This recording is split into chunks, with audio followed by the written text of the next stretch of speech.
আজকের ভিডিওতে সপ্তম শ্রেণীর ইতিহাস বিভাগের চতুর্থ অধ্যায় থেকে আরও কিছু গুরুত্বপূর্ণ প্রশ্ন ও উত্তর নিয়ে আলোচনা করব।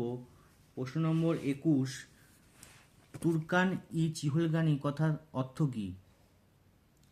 উত্তর হবে 40 জন তুর্কি বা 40টি তুর্কি পরিবার। প্রশ্ন নম্বর 22, বন্দে ই চিহলগানি কথার অর্থ কী? উত্তর হবে 40 জন বান্দা। প্রশ্ন নম্বর 23, বান্দা কথার অর্থ কী? উত্তর হবে বান্দা কথার মানে হলো সেবক বা অনুগামী। প্রশ্ন নম্বর 24, কত খ্রিস্টাব্দে সুলতান রাজিয়ার মৃত্যু হয়? উত্তর হবে 1240 খ্রিস্টাব্দে। প্রশ্ন নম্বর 25, কত খ্রিস্টাব্দে গিয়াসুদ্দিন দিল্লির সুলতান হন? উত্তর হবে 1266 খ্রিস্টাব্দে। প্রশ্ন নম্বর 26, সিজদা ও পাইবস প্রথা কে চালু করেন? উত্তর হবে সুলতান গিয়াসুদ্দিন।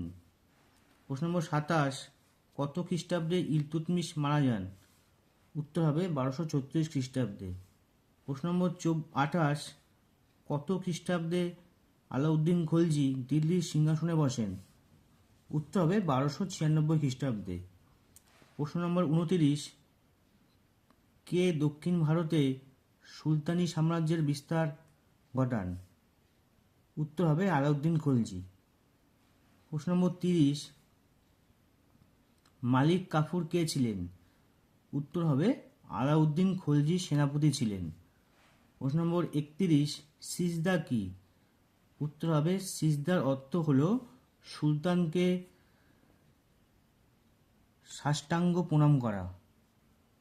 প্রশ্ন নম্বর 32, পাইবস কি?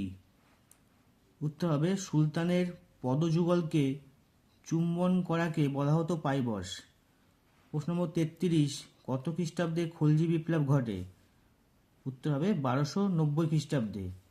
প্রশ্ন নম্বর 34, গিয়াসুদ্দিন তুগলকের ছেলের নাম কি?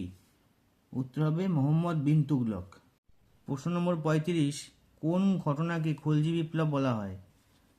উত্তর হবে 1290 খ্রিস্টাব্দে জালালউদ্দিন ফিরোজ খলজি বলবনের বংশধরদের ক্ষমতা থেকে সরিয়ে সুলতান হন। এই ঘটনাকে খলজি বিপ্লব বলা হয়। প্রশ্ন নম্বর 36, কার শাসনকালে ইবন বতুতা ভারতে আসেন? উত্তর হবে মোহাম্মদ বিন তুগলকের শাসনকালে।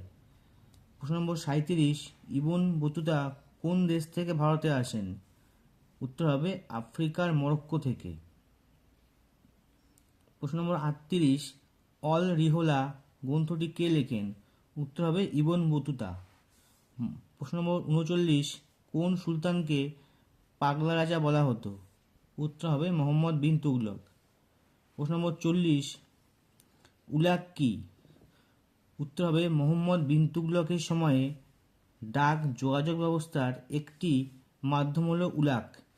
এই ব্যবস্থায় প্রতি 4 মাইল অন্তর ডাকের ঘোড়া রাখা হতো। সেই ঘোড়ায়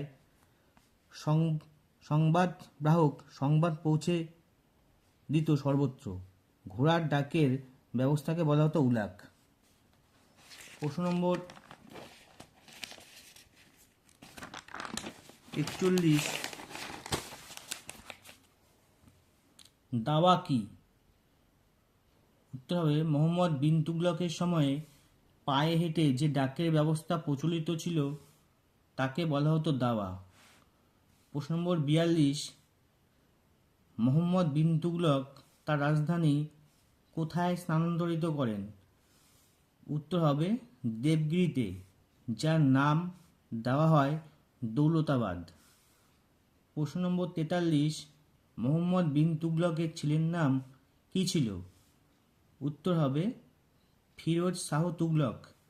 প্রশ্ন নম্বর 44, ফিরোজ শাহ তুগলকের কাছে মোট কতগুলি দাস ছিল?